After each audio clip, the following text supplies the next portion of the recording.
여러분 안녕하세요. 안녕하세요. 안녕하세요. 약간 힘이 없어 보이는데 다시 한번 인사해볼까요? 안녕하세요. 안녕하세요. 네. 역시 인사하는 게 가장 힘든 것 같은데 이 시간 예배 자리 가운데에 나오신 우리 여러분을 모두 환영합니다. 우리 이 시간 찬양할 때 오늘은 한 곡 찬양할 거예요. 우리 작고 약한 내 모습 찬양 드릴 텐데 우리가 이 가사를 잘 묵상하면서 함께 찬양했으면 좋겠습니다. 찬양하겠습니다.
이뤄가신다는 것을 정말 우리가 믿으며 나아갔으면 좋겠습니다.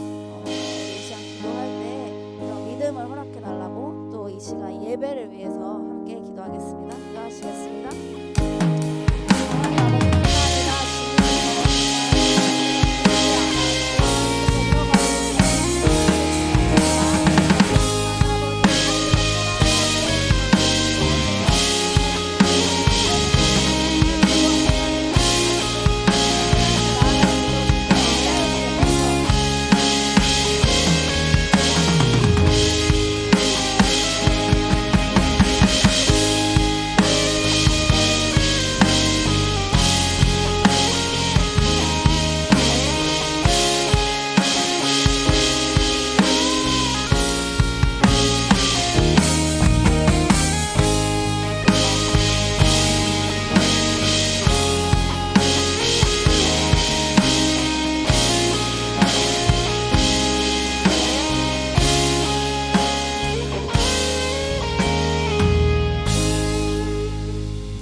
기도드립니다.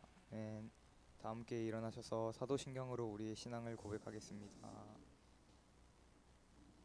전능하사 천지를 만드신 하나님 아버지를 내가 믿사오며 그 외아들 우리 주 예수 그리스도를 믿사오니 이는 성령으로 잉태하사 동정녀 마리아에게 나시고 본디오 빌라도에게 고난을 받으사 십자가에 못 박혀 죽으시고 장사한 지 사흘 만에 죽은 자 가운데서 다시 살아나시며 하늘에 오르사 전능하신 하나님 우편에 앉아 계시다가 저리로서 산자와 죽은 자를 심판하러 오시리라. 성령을 믿사오며 거룩한 공예와 성도가 서로 교통하는 것과 죄를 사하여 주시는 것과 영원히 사는 것을 믿사옵나이다. 아멘. 교동문 11번 17편입니다.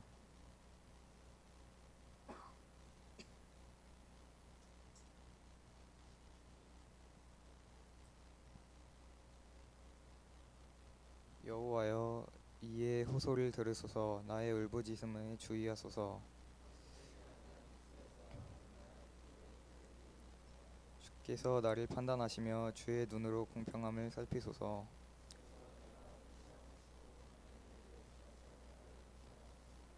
흠을 찾지 못하셨사오니 내가 결심하고 입으로 범죄하지 아니하리이다.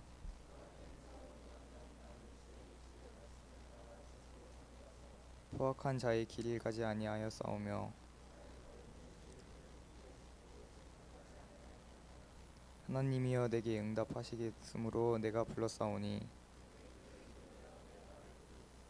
주께 피하는 자들을 그 일어나 치는 자들에게서 오른손으로 구원하시는 주여 성령을 나타내소서.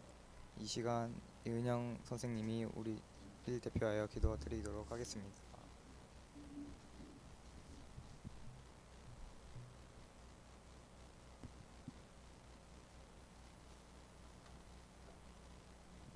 기도하시겠습니다. 하늘에 계신 우리 아버지 하나님, 지난 한 주간도 우리와 동행해 주시고 오늘 우리의 예배를 통해 영광받기 합당하신 주님의 이름을 높여드립니다. 바쁘고 치열한 삶 가운데 깨지고 부서지고 넘어지기도 했던 우리의 있는 모습 그대로 하나님 앞에 나오며 부끄럽고 죄송스러운 마음뿐입니다. 죄로 인해 죽었던 우리를 보혈의 공로로 살리신 예수 그리스도의 그 은혜로 말미암아 오늘도 하나님의 임재 앞에 담대히 섰으니 우리 마음의 모든 염려와 근심, 생각까지도 다 내려놓고 오직 하나님 한 분께만 집중하는 예배가 되길 원합니다. 우리의 마음밭을 기경하여 주셔서 전도사님을 통해 선포될 오늘의 말씀이 단순히 깨달아질 뿐만 아니라 예배 이후의 삶 속에서 그 말씀이 살아 움직여 우리를 세상과 구별된 하나님의 자녀로 살아가게 하는 원동력이 되게 하여 주옵소서. 각자의 진로를 탐색 중인 친구들이 있습니다. 목적 없이 그냥 달리기보다는 하나님이 우리 친구들 한 사람 한 사람을 어떤 모습으로 사용하실지 기대하는 마음을 가지고 하나님의 영광을 드러내는 삶을 위해 맡겨주신 달란트를 잘 개발하여 잘했다 칭찬받는 귀한 인생들이 되기를 축복하며 기도합니다. 삶의 주인이 나 자신이 아니요 하나님의 통치하심 아래서 늘 주의 뜻을 분별하여 그것에 순종할 줄 아는 믿음의 사람들이 되기를 원합니다. 교회 안에서만 예수 믿는 사람이 아니라 우리 각자가 속한 학교에서, 일터에서, 그리고 가정 가운데서 하나님의 자녀로 살며 나보다 남을 낮게 여기고 내가 하나님께 거저 사랑받고 용서받은 것처럼 우리도 역시 받은 대로 사랑하고 용서하고 섬기는 참 믿음으로 살아가기를 원하오니 오늘 예배를 통해서 그렇게 결단하는 시간이 되게 하여 주옵소서. 매주 드리는 예배라는 타성에 젖지 않기를 바라고 오늘 이 시간 드려지는 이 예배가 하나님 나라에 가기 전 이 땅에서 드리는 마지막 예배라는 마음으로 진심으로 주님을 갈구하고 집중할 수 있도록 은혜 주시기를 구하며 죽기까지 우리를 사랑하신 예수님의 이름으로 기도합니다. 아멘.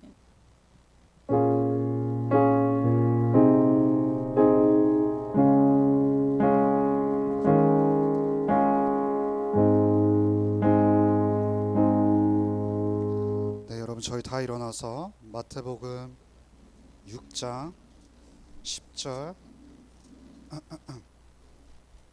함께 같이 읽어보겠습니다. 읽겠습니다. 나라가 임하시오며 뜻이 하늘에서 이루어진 것 같이 땅에서도 이루어지리다. 네, 여러분 서로 축복하는 시간 갖겠습니다.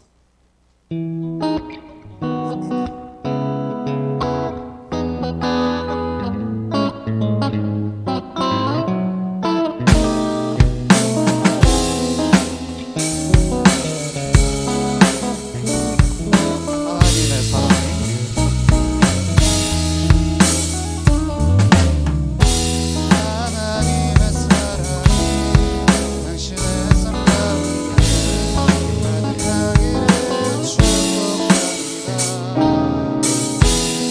하나님의 은혜가 우리 가운데 여러분 좀만 더 힘내서 한번 축복해볼까요?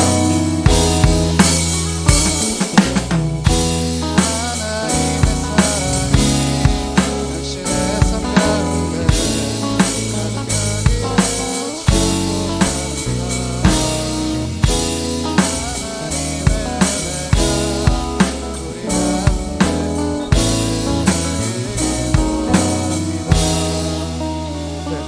여러분 앉아주세요.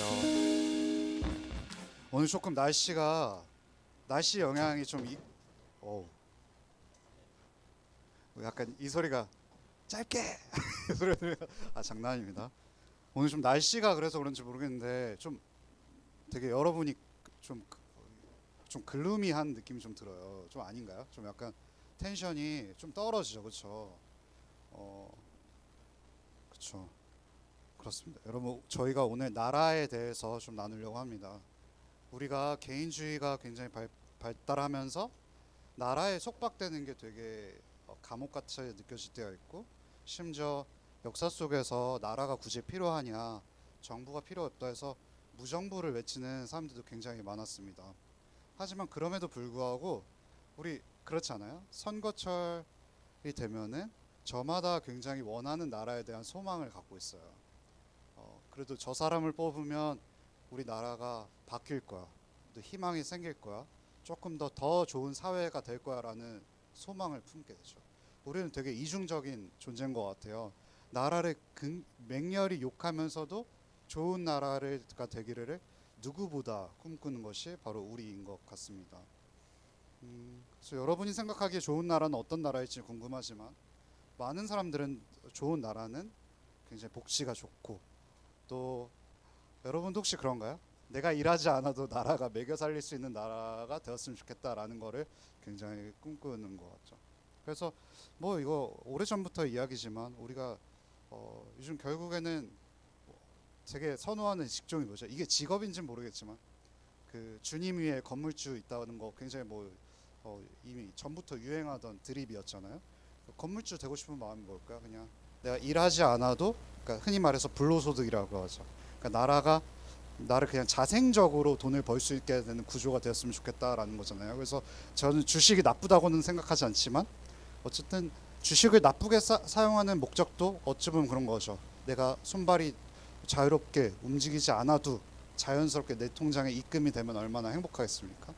우리는 어찌 보면은 굉장히 대외적으로 이런 나라가 됐으면 좋겠어 할 때는 되게 정의로운 척하지만 어찌 보면 나의 욕심을 자연스럽게 채워줄 수 있는 나라를 꿈꾸기도 하는 겁니다. 그렇다면 우리는 결국에는 나의 나라를 꿈꾸게 될 확률이 굉장히 높을 수 있다는 거죠. 저 또한 굉장히 그렇습니다. 그렇다면 우리가 되게 또 뻔하지만 성경이 말하는 나라는 뭘까라는 궁금증이 또 질문이 드는 것 같아요. 그래서 오늘은 예수님께서 가르쳐 주신 기도에서 나라에 대한 부분을 좀 살펴보려고 합니다. 여러분, 우리가 기도가 첫 번째가 무엇으로 시작한다고 했죠? 하나님을 부르는 걸로 시작한다고 했습니다. 하늘에 계신 우리 아버지여라고 해서 하늘 위에 천상 속에만 존재하시는 유아 독존의 하나님일 것 같지만 모든 것을 다 내려놓고 우리와 함께 하시는 임마누엘의 하나님을 좀 살펴보았던 것 같고, 우리 지난주에는 첫 번째 강구를 배웠습니다. 혹시 첫 번째 강구 기억나시나요? 하나님의 이름이 가장 아름답습니다. 하나님의 존재가 이 세상에서 가장 아름답게 비춰지길 원해요라는 하나님을 찬양하는 기도였죠. 그러면서 두 번째 강구가 이렇게 시작이 됩니다. 한번 10절 다시 한번 읽어볼까요? 10절 같이 읽어보겠습니다. 준비 시작.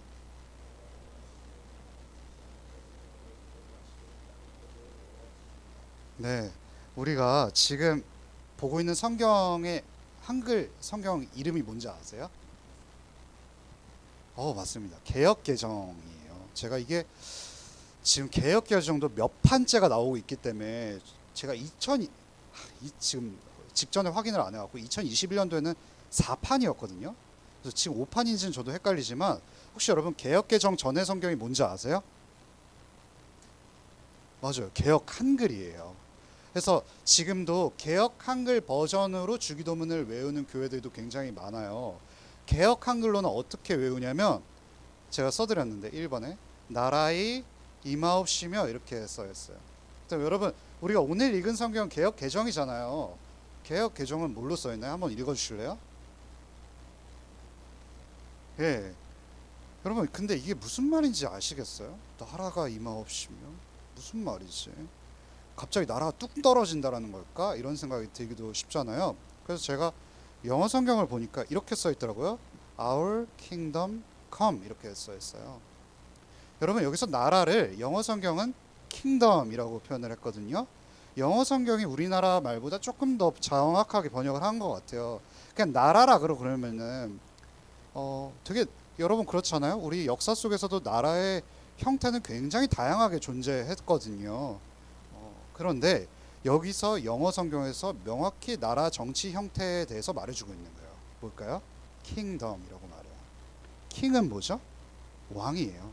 지금처럼 대통령의 시대가 아니라 왕과 백성으로 이루어진 왕국을 나타낼 때의 표현을 킹덤이라고 한 거예요. 그래서 헬라어로는 바실레이아라 그래서 왕이 통치하는 시대의 형태의 나라를 가리키는 거죠. 그래서 당신의 나라가 임하기를 원합니다. 조금 바꿔서 말해볼게요. 당신의 왕국이 이 땅 가운데 임하길 원합니다 라고 표현할 수도 있는 거죠. 그렇다면 제가 두 번째 밑에 써드렸는데 나라 혹은 왕국, 제가 답을 미리 말해버렸네요. 네, 왕국 쓰시면 돼요. 이거 제가 빈칸 뚫어놓으면 집중은 되시나요? 저는 제가 사담 한 번만 할게요. 여러분 학습지 푸셨어요? 학습지 세대죠. 네, 제가 왜 이런 거에 제가 알러지가 있는 게 저는 선생님 오시기 1시간 전에 답지 다 베꼈거든요. 여러분 그러셨어요? 전 책상 뒤에 항상 답지 숨겼거든요. 그다음 어머니 걸려서. 네. 아무튼 첫 번째 답은 왕국이에요. 그래서 아까 사랑이가 이거 3번 배웠다고 하더라고요. 중등부 친구들. 저는 중학교 때 이런 거 몰랐는데 굉장히 좋은 선행학습을 받고 올라오신 것 같아요. 그래서 국가의 3요소 혹시 아시나요? 그 사회 시간에 배워요? 그래서 제가 미안해요. 저 중고등학교 때 집중을 잘 안 해서 저는 20살 때 바빴거든요. 여러분 어쨌든 이때는 지금 예수님께서 말하시는 나라는 왕국이지만 우리의 지금 현재 시점으로 대입해 보면은 우리는 지금 국가의 시대 속에서 살고 있잖아요. 그럼 여러분이 사회 시간에서 배우는 국가의 중요한 세 부분을 혹시 아시나요? 뭘까요? 한번 질러 보세요. 오, 굉장히 똑똑하시네요. 저 혹시 똑똑한 척 하시는 건가요? 저는 몰랐거든요. 첫 번째는 주권. 주권을 맨 마지막에 얘기를 했는데 첫 번째는 여러분 나라가 있으려면 누가 있어야 될까요? 국민이 있어야죠. 땅이 아무리 있어도 사람이 없으면 그건 그냥 그냥 무인도죠. 첫 번째로 있어야 될 조건은 국민이 있어야 되고, 두 번째 여러분이 너무나도 잘 아시는 것처럼 영토가 있어야 되겠고, 세 번째는 바로 사랑이가 얘기해준 주권이 있어야 된다라는 거죠. 그렇다면 여러분 우리가 대한민국 사람들은 이 세 요소 중에 뭘 주목할까요? 여러분 국민, 영토, 주권 중에 뭘 갖고 싶으세요? 되게 뭐 이렇게 겸손한 척이신지 모르지만 여러분 저는 땅을 갖고 싶어요. 땅 갖고 있으면 마음이 벌써 넉넉해진 것 같잖아요. 주 예수 그리스도가 우리 마음속에 임했다고 했을 땐 넉넉하지 않은데 영토가 있으면 내일 일 안 해도 될 것 같잖아요. 그렇죠? 우리나라는 뭐 저는 다른 나라도 그럴 것 같은데 땅이 있으면, 영토가 있으면 굉장히 마음이 풍요로워지죠. 그래서 우리 기독교 개신교인들도 어떤 생각이 드냐면 천국, 하나님 나라 이렇게 생각하면은 죽어서 가는 사후세계의 그 영토의 개념으로 많이 집중할 때가 많이 있습니다. 하지만 그 개념으로 성경을 읽다 보면 성경이 잘 해석되지 않을 때가 많아요. 제가 말하는 것은 땅이 중요하지 않다라는 게 아닙니다. 성경이 잘 해석되지 않는다가 중요한 것이죠. 마태복음 12장 28절 한번 같이 읽어볼까요? 준비 시작. 그러나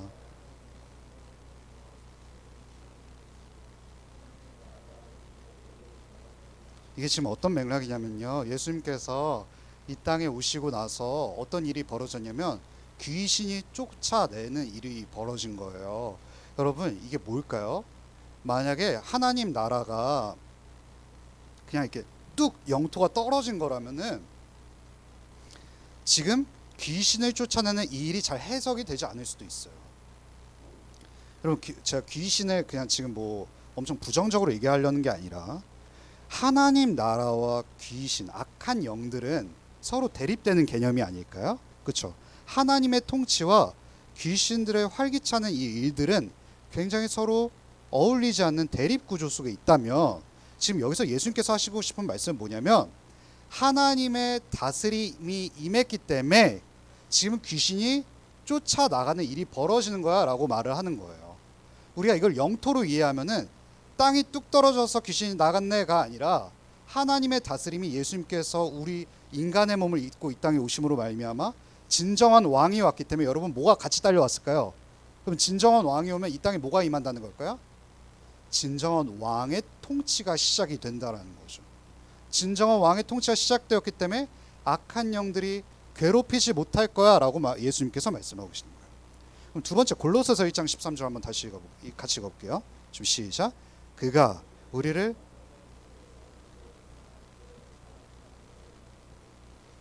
여기서 하나님 나라 천국을 어떻게 표현했나요? 사랑의 아들의 나라로 표현을 하셨어요. 근데 그와 대립되는 개념으로 뭐냐면 흑암의 권세라고 표현을 했죠. 물론 이게 사탄의 지배, 죄의 지배로 말을 할 수 있지만 여기서도 골로새서를 지은 바울 아저씨가 나라의 개념으로 하나님의 나라의 개념으로 대비되는 것을 흑암의 권세, 흑암의 통치로 표현한 것이죠. 그렇다면 제가 드리고 싶은 말씀은 뭐냐면 성경은 줄기차게 나라의 개념을 통치 혹은 다스림으로 계속 말하고 있다라는 거죠. 그렇다면 제가 밑에 괄호 4번에 뭘 써드렸냐면 하나님의 나라는 하나님의 주권적인 통치 혹은 다스림이다 라고 말했습니다. 이걸 좀 이해하기 쉽게 하기 위해서 우리나라 역사를 좀 잠깐 말씀을 드리도록 하겠습니다. 여러분 우리나라는 불과 100년 전만 해도 누구에게 통치를 받았나요? 예, 일본에게 통치를 받았죠.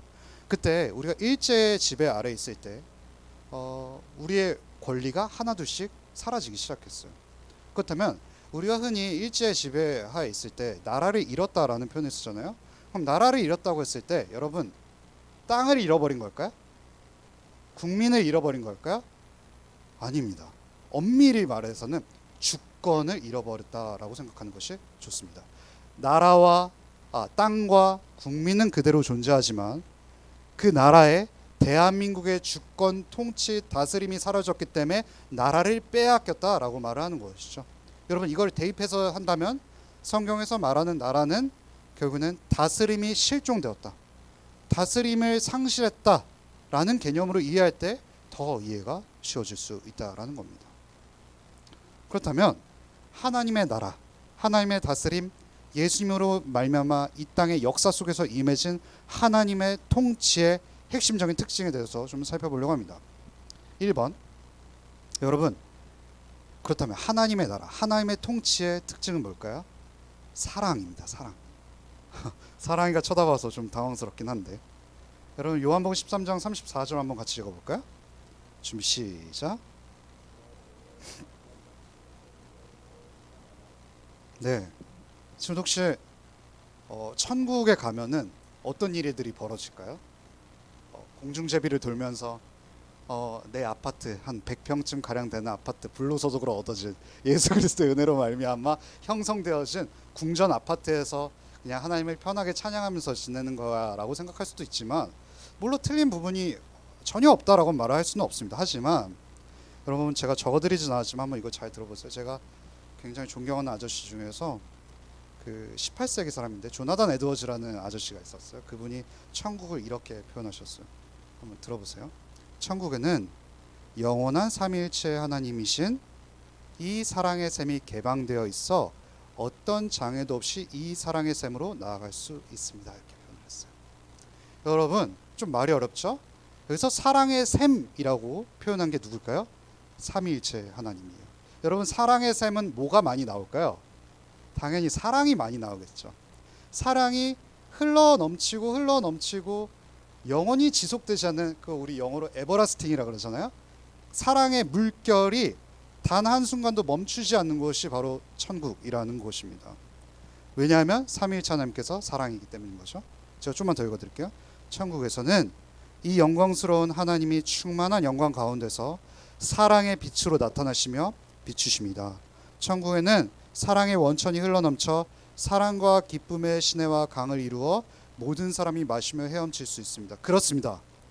사랑이 흘러넘쳐 여러분 샘을 뛰어넘어서요 사랑의 바다를 이룹니다 라고 말했습니다. 여러분 단순히 우리 뭐 여름철에 가는 여름철에 그거 뭐죠? 갑자기 그 이름이 생각이 안 나네요. 계곡이 아니에요. 계곡이 맞아요. 여름철에 가는 계곡 수준이 아니라요 대양을 이루는 거예요. 대서양과 태평양과 모든 해양을 다 합친 것보다 훨씬 더 무한히 크신 하나님의 사랑의 바다에 우리가 풍덩 뛰어드는 거죠. 그렇다면 여러분 자연스럽게 진짜 사랑을 맛볼 수 있지 않을까요? 천국은 진짜 사랑이신 삼위일체 하나님께서 다스리시기 때문에 그 다스림의 핵심적인 원리는 무엇이냐면 에버래스팅 통치라는 겁니다. 다함이 없는 통치. 그래서 조나단 에드워즈 아저씨가 천국을 어떻게 표현하시냐면 사랑의 나라라고 표현을 하셨습니다. 그래서 여러분 예수님께서도 요한복음 13장에서 표현하신 것이 무엇이냐면, 내가 이 사랑의 진짜 왕이 사람의 몸을 이 땅 가운데서 오셔서 하신 일이 뭐죠? 제자들의 발을 씻기시고 제자들을 섬기시고 제자들을 위해서 모든 것을 내어주신 것이 예수님의 사랑 아니었겠어요? 내가 너희를 사랑한 것 같이 너희도 서로 사랑하라. 왜냐하면 지금 이미 임한 하나님 나라 가운데 사랑이 흘러 넘쳐야 되기 때문인 거라고 말씀하신 거죠. 하지만 여러분 우리의 현실은 어떤가요? 잘 사랑하고 계신가요? 이번 한 주 어떠셨어요? 여기 혹시 저는 이제 그런 권리는 없는데 여기 결혼하신 선생님들도 많으시잖아요. 어떻게 배우자분들을 잘 사랑하셨나요? 그 결혼할 때 서약을 하잖아요.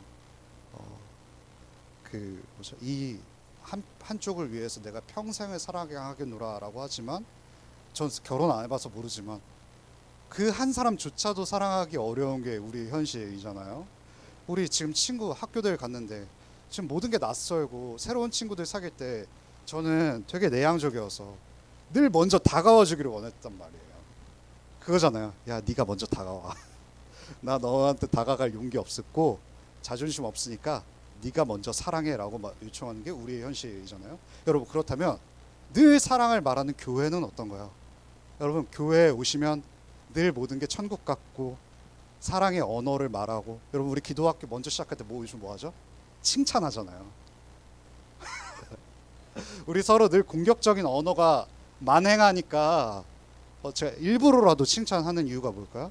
우리 억지로라도 좀 하나님 나라, 그 사랑의 나라의 다스림 아래 들어가 보자라는 거잖아요. 우리의 현실은 뭐냐면 사랑은커녕 서로 비방하고 뒷담화할 때가 더 많죠. 그래서 서로 불평하고 서로에게 늘 요구하는 게 나라의 지금 편만한 우리의 분위기인 거잖아요. 우리 열심히 복음 듣고 다시금 사랑의 자리로 나아가려고 하지만 잘 사랑이 안 됩니다. 왜 그럴까요? 우리 안에 하나님의 통치가 아직 완성되지 않았기 때문입니다. 그래서 신학자들이 되게 자주 하는 얘기가 뭐냐면 하나님의 나라, 하나님의 통치가 이미 임했습니다. 왜 이미 임했을까요? 왜 임했을까요? 진짜 왕이신 예수님께서 이 땅 가운데 오셨기 때문에 그분이 통치를 하늘로부터 끌고 오신 거죠. 이미 통치의 DNA가 심어졌는데 그 DNA가 아직 만개하지 못한 거예요.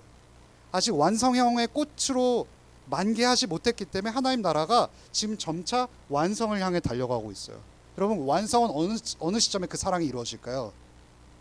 예수님, 진짜 사랑의 왕이신 예수님께서 다시금 재림하실 때 그 나라는 분명히 완성될 것이죠.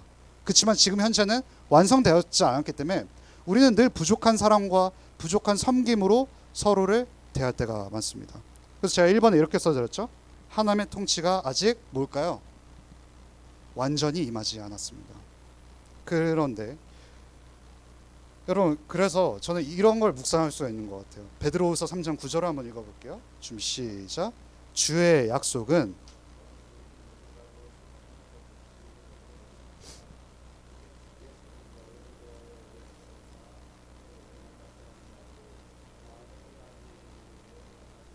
네, 여러분 뒷페이지 가시면 베드로후서 3장 15절인데요. 한번 같이 볼게요. 우리 주의 오래 참으심이 구원이 될 줄 여기니라. 여러분, 여기서 뭐가 구원이래요? 하나님의 오래 참으심이 구원이래요. 여러분, 3장 19절을 제가 현대어로 바꿔볼게요. 야, 참 너 보니까 참 더디다. 여러분, 너 예수님 믿는데 참 더디다. 너 사랑하는 거 맞니? 우리 참 이렇게 잘 평가하잖아요. 우리 물론 나의 모습을 반성할 때도 많지만 교회 속에서 참 너가 나를 사랑하고는 있니? 라고 평가할 때가 더 많은 게 현실이잖아요. 그런데 입장 바꿔서 생각해 보자고요. 우리의 시야 말고 하나님이 하늘 위에서 우리를 어떻게 바라보실까요? 너희를 대하여 오래 참으사 아무도 멸망하지 아니하고 다 회개하게 이르기를. 그럼 우리 그런 생각하기 쉽죠? 하나님, 정말 저 지체를 보면은 하나님께서 모두를 심판하셔야 될 거야 라고 생각하실 수 있지만, 여러분 죄송하지만 하나님의 눈 속에서는 우리 모든 대상들이 오래 참으시는 대상에서 비껴나갈 수 없다라는 거죠. 우리가 예수 그리스도의 복음을 듣고 서로를 용서하기 위해 힘쓸 때 굉장히 어렵잖아요. 근데 하나님 입장에서 돌이켜 보자고요. 하나님은 지금 여러분들을 오래 참으시고 계시대요. 그래서 하나님께서는 어떻게 말씀하시냐면 구원이 바로 너희를 향한 나의 인내야 라고 말씀하고 계시는 거예요. 여러분, 그렇기에 우리의 현실을 바라볼 때 한편으로는 상대를 바라봤을 때 욕 나오지만 하나님의 시선을 바라볼 때 아, 은혜구나, 하나님이 얼마나 우리를 긍휼하게 나타나고 보고 계시는구나를 느끼고 묵상할 수가 있는 것이죠. 그래서 우리의 현실은 이거라는 겁니다. 공격과 하나님의 사랑이 동시에 느껴지는 것이죠. 그렇다면 하나님의 통치가 완전히 임하지 않는 이 땅 가운데서 우리가 예수님께서 가르쳐 주신 이 두 번째 간구를 하면서 우리는 어떤 일이 벌어질까요? 왜 우리는 이 기도가 잘 되지 않은 걸까요? 네 번째, 하나님 나라를 어떻게 갈망할 수 있을까요? 왜 우리는 하나님의 나라를 향한 기도를 풍성히 누리지 못할까요? 제가 이거에 대한 답을 C.S. 루이스라는 아저씨의 혹시 스크루테이프의 편지라는 제가 읽어본 친구도 있는 것 같은데 여러분 스크루테이프 편지 모르는 친구들이 있어서 그게 무슨 편지냐면 여러분 누가 보내는 편지일까요? 하나님께서 보내시는 편지일까요? 아니요. 악마가 사탄이 보내는 편지인데 스크루테이프 아저씨의 상상력으로 발휘된 거예요. 여러분 이거 성경에는 없는 겁니다. 스크루테이프 아저씨가 사탄들이 어떻게 우리의 마음을 하나님으로부터 멀어지게 할까라는 거를 고민하면서 만든 판타지 같은 거죠. 그러면서 누구의 편지죠? 스크루테이프의 편지잖아요. 이 스크루테이프는 누구냐면 선배 사탄인 거예요. 이 C.S. 루이스의 상상력 속에서 사탄의 계급도가 있었는데 선배인 스크루테이프가 후배인 웜우드라는 사탄에게 보내는 편지가 바로 스크루테이프의 편지였었던 겁니다. 그렇다면 선배 사탄이 후배 사탄에게 어떤 내용으로 편지를 보낼까요? 여기서 예수님을 원수라고 표현하거든요. 야, 저 원수로부터 이 원수의 졸개처럼 여겨지는 우리 그리스도인들을 어떻게 꿰 것인지에 대한 비법을 웜우드에게 알려주는 것이 31통의 편지 속에서 등장하고 있습니다. 그런데 스크루테이프가 후배 웜우드에게 한 가지 비책을 알려주는데 이렇게 말합니다. 풍요로운, 한번 같이 가볼까요? 지금 시작. 풍요로운 중년기를 보낼 경우에는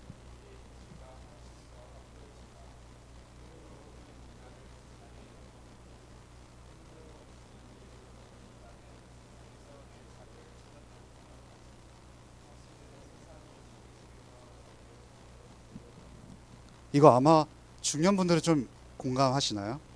우리 대학을 왜 갈까요?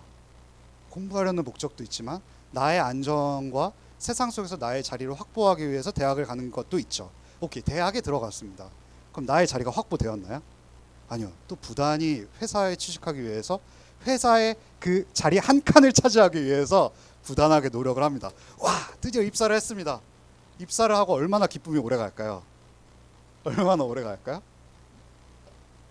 여러분 저도 입사인지 모르겠는데 제가 라몬께 올 때 여러분 저도 경쟁률을 뚫고 왔습니다. 친구들 그 면접을 보는데 저는 나름 되게 안정감 있게 보냈다고 생각했는데 이게 결과가 좀 늦게 나오는 거예요. 그래서 제가 여러분 이거 우리끼만 아는 내용입니다. 어디서 말하면 안 돼요.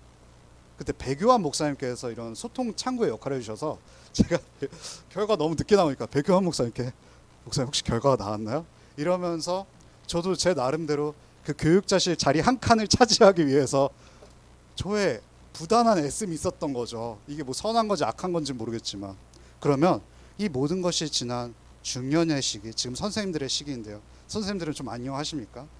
어떠십니까? 여러분 그래도 우리가 중년기를 겪게 되면 어느 정도 관문들을 통과했기 때문에 좀 안정감을 누린 시점에서 이 스크루테이프가 워무드가 어떤 말을 하냐면 이런 거예요. 어느 정도의 관문이 통과한 중년의 시점 속에서 아파트를 마련하셨는지 모르지만 아파트도 한 채 있고 자녀도 있을 시점에 세상 속에서 내가 자리 잡았다라는 생각이 들 때가 있다라는 겁니다. 근데 이 스크루테이프가 뭐라는지 아세요? 아니 그 세상 회사 한 칸에 너의 자리를 하나 마련한 것 같지 미안한데 너의 마음속에 세상이 들어온 거야. 하나님의 다스림 통치가 넓어져야 되는 너의 마음속에 세상의 통치 DNA가 심겨져서 그것이 지금 만개하고 있는 거야 라고 말을 하는 거예요. 여러분 우리는 부단히 세상에서 자리, 제가 빈칸에 뭐냐면요 세상에 안주하는 마음이거든요. 나 드디어 자리를 잡았어 라는 마음을 도착하기 위해서 굉장히 부단히 노력했지만 그러다 보니까 발견된 증상이 뭐냐면 하나님의 나라를 갈망하지 않게 되는 거죠. 세상의 자리 한 칸이라고 표현되는 건 사실 뭐냐면 나의 나라가 이 지구에서 온전히 안정감 있게 건설되기 위해서 굉장히 노력했지만 결국에는 공허함과 허전함이 느껴지는 것이 현실입니다. 여러분 왜 여러분이 원하시는 대학교 들어가고 원하는 회사에서 굉장히 오래 일하시고 자녀들도 대학에 잘 들어갔는데 공허함을 느끼는 분들이 굉장히 많습니다. 왜 그럴까요? 하나님께서 사인을 보내시는 거예요. 너가 지금 여기서 너의 나라를 부단히 건설하기 위해서 노력하고 있지. 너가 왜 공허함과 왜 모든 것이 만족되지 않을까? 바로 여기가 너의 고향이 아니기 때문인 거야. 너의 고향은 다른 곳에 있거든. 하나님의 통치가 임하는 나라 속에 하나님의 통치가 임하는 너의 삶의 현장이 바로 너의 고향이야 라고 말씀하시는 겁니다. 그래서 어떻게 하면 우리가 하나님 나라를 갈망할 수 있을까요? 여기가 우리의 고향이 아니라는 것을 인식할 때 우리는 하나님의 통치가 임하기를 원하는 기도를 할 수가 있다는 겁니다. 그런데 여러분 그렇지 않아요? 선거철이 되면 혹시 그런 분들 있잖아요. 내가 원하는 지지자를 위해서 모든 것을 두 발 뻗고 나가서 광화문에 가서 외치는 분들 있고, 회사가 버젓이 존재해서 출근하셔야 되는데 그 출근 시간을 미뤄서라도 그 지지자가 당선되기를 원하는 마음에 모든 것을 제쳐두고 뛰어나오시는 분들이 있잖아요. 그분들, 그 지지자분들에게 알바 시급 받으시면서 할까요? 물론 그런 분들도 있을지 모르겠지만 많은 분들이 그 당선자가 되면은 정말 아름다운 통치가 이루어질 거라는 생각 때문에 두 팔 벌려 그 일을 환영하시는 거죠. 왜 그럴까요? 그분들은 그 지지자들의 아름다움을 굉장히 많이 묵상할 확률이 굉장히 높습니다. 그 아름답게 보이는 지지자가 당선만 된다면 이 나라가 변할 거라는 기도 때문에 그 현장으로 뛰쳐나가시는 거죠. 그럼 제가 이걸 왜 말씀드릴까요? 우리는 하나님 나라가 이 땅 가운데 임하기를 원하는 기도가 풍성해지기 위해서라면 왕이 얼마나 아름답고 위대하신지를 계속해서 묵상해야 그 기도의 자리로 뛰쳐나갈 수 있다는 겁니다. 그래서 5번 제가 어떻게 써드렸죠? 하나님 나라의 왕을 바라보기. 여러분 마가복음 1장 15절 한번 읽어보겠습니다. 준비 시작. 하나님의 나라가 가까이 왔으니 회개하고 복음을 믿으라. 여러분 여기서 예수님, 이거 누가 선포한 건지 아세요? 세례 요한이 예수님이 오심을 보면서 이렇게 선포하는 거예요. 하나님의 나라가 가까이 왔다. 회개하고 복음을 믿어. 여러분 죄송합니다. 이거 예수님이 선포하신 거죠? 제가 왜 갑자기 헷갈리죠? 죄송합니다 여러분. 저의 성경 실력이 탄로 나네요.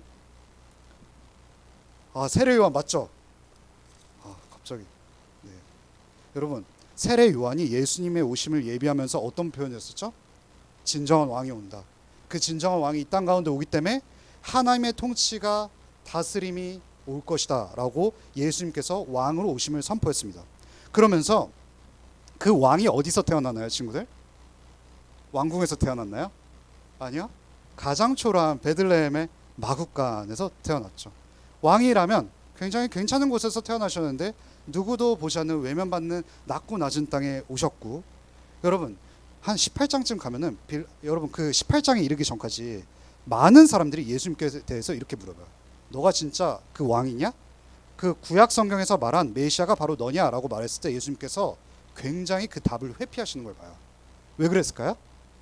너 메시아 맞니? 라고 했을 때 예수님께서 굉장히 답을 피하는 장면이 나오는데 그 이유는 뭐냐면 그때 당시의 사람들은 어떤 왕을 꿈꿨냐면 그때 당시 유대 민족이 로마 제국의 통치하였기 때문에 당장이라도 예전에 황금 같은 다윗과 솔로몬과 같이 군사력이 짱짱하고 모든 것을 로마 제국을 뒤엎을 수 있는 제국적인 왕을 굉장히 꿈꿨던 거예요.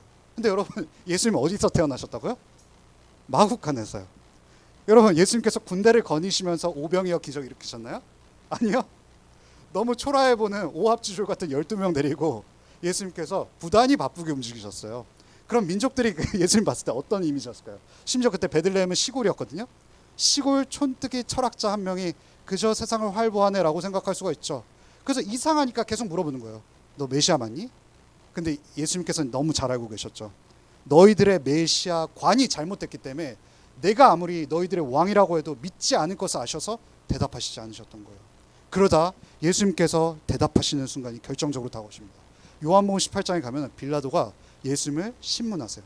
너 그 왕 맞아? 라고 말합니다. 물론 빌라도의 입장 속에서도 얼마나 예수님께서 왕이 안 같으셨을 거 아니에요. 오합지졸만 데리고 오병이어 기적 일으키는 예수님은 그저 그냥 한 시대를 풍미하는 그냥 사기꾼에 불과한 것처럼 보였겠죠. 하지만 그제서야 예수님께서 그래 너희가 생각하는 메시아가 맞다라고 말씀을 하십니다.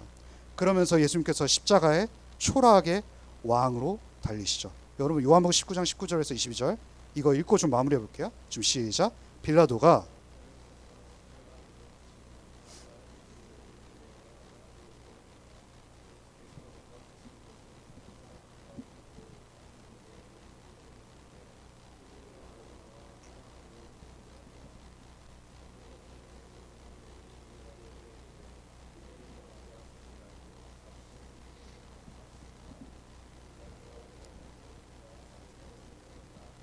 지금 여기 본문이 어디죠? 요한복음 19장이잖아요. 여러분 요한복음 19장에 별명이 있어요. 뭐냐면 왕의 대관식이란다. 대관식이라는 별명이 있어요.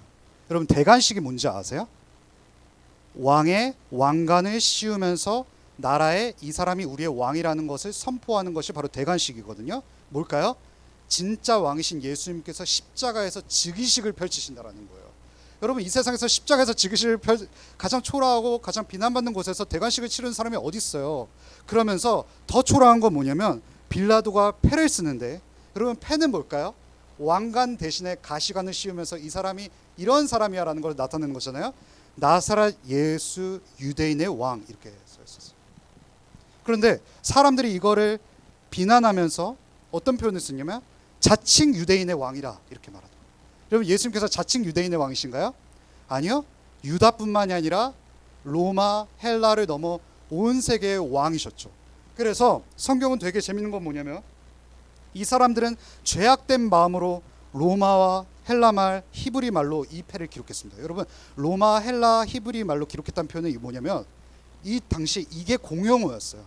로마와 헬라어가 공용어였고 그 히브리 말은 유대 민족의 말이잖아요. 이 말은 결국 뭐냐면 결국 모든 세계의 언어로 이 예수 그리스도께서 왕 되심을 이 죄된 마음으로 패를 만들었지만 결국 하나님의 은혜 안에서 이 초라해 보이는 왕의 대관식을 치르셨다는 거죠.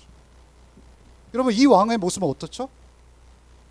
지금 우리 대통령님을 욕하는 게 절대 아니고요. 우리 늘 그랬잖아요. 뭐 한 분도 빼놓고 없이 세상의 속에서 힘을 갖고 압제하고 너희들의 발을 씻기긴커녕 내 발 좀 씻겨보라고 하는 것이 우리들의 왕 아니었어요? 그리고 대통령님들만 그랬을까요? 아니요. 세계의 모든 역사 속에서 왕들은 다 똑같았어요. 늘 위에서 아래로 누르려고 했던 것들이 왕의 특징이었어요. 그리고 대관식은 가장 화려하게 했죠. 그렇지만 예수님은 어떠셨죠? 무릎을 꿇으시고 제자들의 발을 씻기는 왕이셨죠. 그 선생이 제자들의 무릎을 꿇어서 발을 씻기는 것은 그 당시에 상상할 수 없는 그림이었어요. 그런데 그 왕이 행하신 것은 마가복음 10장 45절에 자기가 온 이유를 말합니다. 인자가 온 곳은 뭘까요? 너희를 섬기려 하기 위해서 왔다라고 말합니다. 여러분 이 왕에게 우리의 소망이 있는 겁니다. 세상을 압제하는 왕 속에서는 우리가 발견할 수 없는 왕의 미덕과 아름다움이 이 십자가의 대관식 속에서 가장 낮고 추한 곳에서 펼쳐지는 것이죠. 여러분 그렇잖아요. 이렇게 아름다운 왕이 있다면 이분의 통치를 갈망하게 되지 않을까요? 여러분 이분의 다스림이 얼른 이 땅 가운데 속속들이 우리의 삶 가운데 펼쳐지기를 소망하지 않을까요? 나를 위해서 자신의 모든 것을 내어주신 왕이 있다면 여러분 이 왕을 따를 만한 가치가 있지 않을까요? 너의 모든 것을 내어주면 내가 모든 것을 해줄게가 아니라 내가 이미 너를 위해서 모든 것을 이뤘기 때문에 나를 따라오라고 말하는 왕은 우리가 제자가 될 만한 가치가 있는 분이죠. 이 왕을 묵상할 때 우리는 이번 한 주도 하나님의 나라, 하나님의 다스림, 하나님의 통치가 이 땅에 임하기를 원합니다 라고 고백할 수 있는 길이 열리겠죠. 여러분 이 두 번째 강구가 이번 한 주간 풍성해지기를 원합니다. 하나님의 다스림만이 여러분 진짜 행복하게 해줄 수 있습니다. 세상의 왕의 공약이 아니라 섬김의 왕의 공약이 중요하다라는 겁니다. 이 다스림으로 여러분을 초청하는 이번 한 주가 되기를 소망합니다. 여러분 저희 오늘 제가 기도하고 마무리할게요. 하나님 감사합니다. 세상의 왕은 우리를 항상 눌러서 모든 것을 이루려고 하는데 예수 그리스도께서는 모든 것을 다 내어주심으로 말미암아 섬김의 사랑의 원리로 우리를 다 품으셨습니다. 그리고 그분의 대관식은 가장 초라한 십자가 현장 속에서 모두가 주목하지 않는 그곳에서 당신이 왕임이 선포되었습니다. 세상의 왕이 너무 아름다워 보이지만 세상의 왕과는 다른 방식으로 우리와 함께 하시는 예수 그리스도를 바라볼 때 우리는 이 세상 속에서 차별성을 가질 수 있습니다. 당신이라는 왕, 섬김의 왕, 사랑의 왕이 옆에 있기 때문에 나는 오늘 하루도 하나님의 나라, 하나님의 다스림, 하나님의 통치가 이 땅 가운데 임하기를 간절히 구할 수 있습니다. 세상에서 내 자리가 한 칸 채워지지 않아도 하나님 나라의 통치 속에 내가 있기 때문에 내가 안정되고 행복된다는 사실을 다시금 이 한 주 속에서 느끼길 소망합니다. 주께서 이 통치 속으로 우리를 초청하여 주시옵소서. 이 모든 말씀 예수님의 이름으로 간절히 기도합니다. 아멘. 저희 봉헌하겠습니다.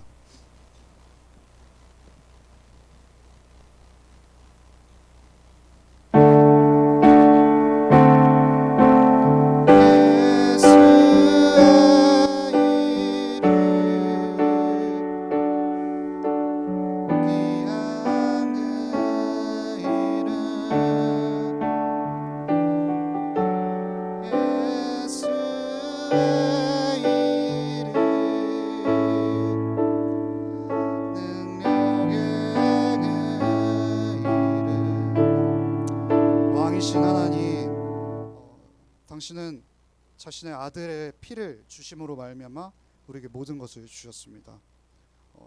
자신의 아들의 피보다 훨씬 더 작아 보이는 우리의 손길이지만 하나님께서는 이 작은 손길을 마치 모든 것을 내어주시는 것처럼 바라보신다는 사실을 믿고 오늘도 당신께 헌금을 드렸습니다. 하나님께서 기뻐 받아주시고 하나님의 통치와 다스림을 더욱더 묵상할 수 있도록 인도해 주세요. 이 모든 말씀 예수님의 이름으로 간절히 기도합니다. 아멘. 여러분, 오늘 2부 순서가 있는데요. 오늘 주기도문하고 저보다 훨씬 뛰어나신 이하준님께서 저희 인도네시아의 그 은혜를 지금 흘려 보내려고 하십니다. 그래서 그 선교 보고가 선교 나눔이 있고요. 그 다음에 선교 나눔 뒤에 우리가 하는 게 뭐냐면요. 오늘 영상을 찍어야 돼요. 뭐냐면 저희 교육부서에서 지금 지금 동영상을 하나 제작하고 있어요. 우리 교회 학교를 설명할 동영상을 제작하고 있는데 똑같은 구호를 4번 외칠 겁니다. 4번의 커트로 해서 총 4개의 영상을 만드는데 제가 구호는 그때 말씀드릴게요. 그래서 여러분 적극적으로 같이 참여해 주셔서 우리의 아름다운 순간을 좀 담아봤으면 좋겠습니다. 그리고 오늘 마지막으로 입교 교육이 있고요. 기도학교 오늘도 있습니다. 네, 그러면은 우리 주기도문하고 하준이의 나눔을 들어보도록 하겠습니다. 하늘에 계신 우리 아버지여, 나라가 임하오니 이것이 하늘에서 이루어진 것 같이 땅에서도 이루어지고 오늘날 우리에게 일용할 것을 주옵시고 우리가 우리에게 죄진 자를 사하신 것 같이 우리의 죄를 사하여 주옵시고 우리의 시험 들게 하지 마옵시고 다만 악에서 구하옵소서. 대개 나라와 권세와 영광이 아버지께 영원히 있사옵나이다. 아멘. 여러분, 마지막 하나만 더 추가하면 오늘도 작전 카드를 나눠주시는데요. 안 쓴 친구들 써주시면 되겠습니다. 써주셔서 선생님께 나눠주시면 제출해 주세요. 저희 그러면 우리 이하준 씨 모시도록 하겠습니다. 네. 편하게.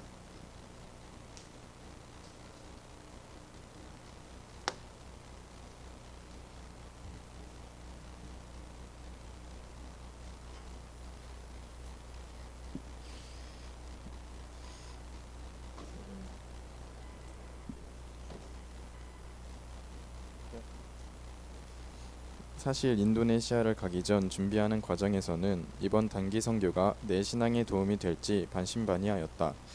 그렇지만 이 선교를 통해 하나님이 나에게 주실 은혜 또한 기대되었기에 열심히 기도하며 준비했다. 이번 선교 사역을 하면서 내가 반신반의했던 질문을 하나님께서 완전히 무너뜨리시듯 너무나도 큰 은혜를 주셨다. 먼저 가장 좋은 때에 가장 좋은 방법으로 인도하시는 하나님을 경험했다.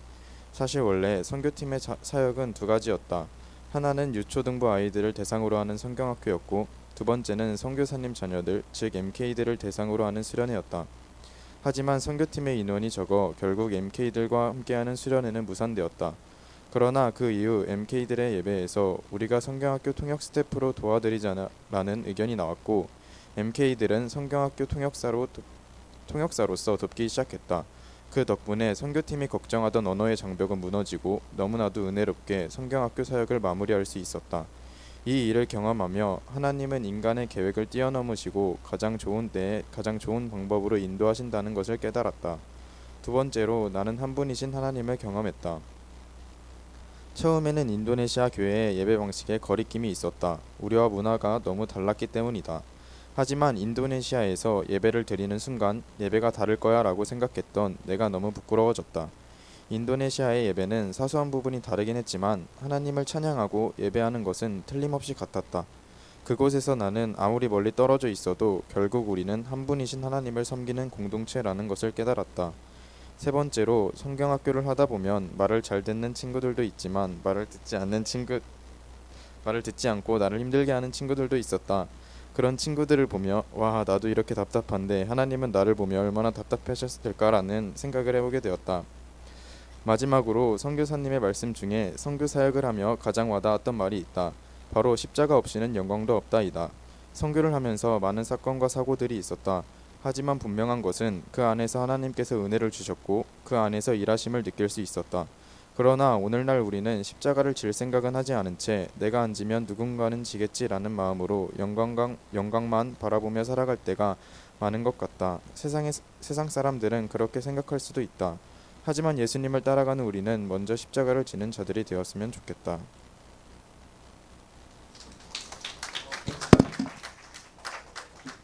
여러분 너무 하준이 잘했죠?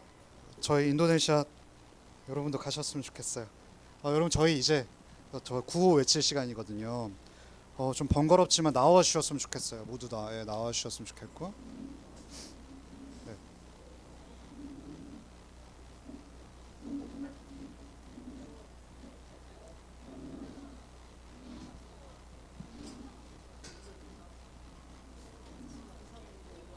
네.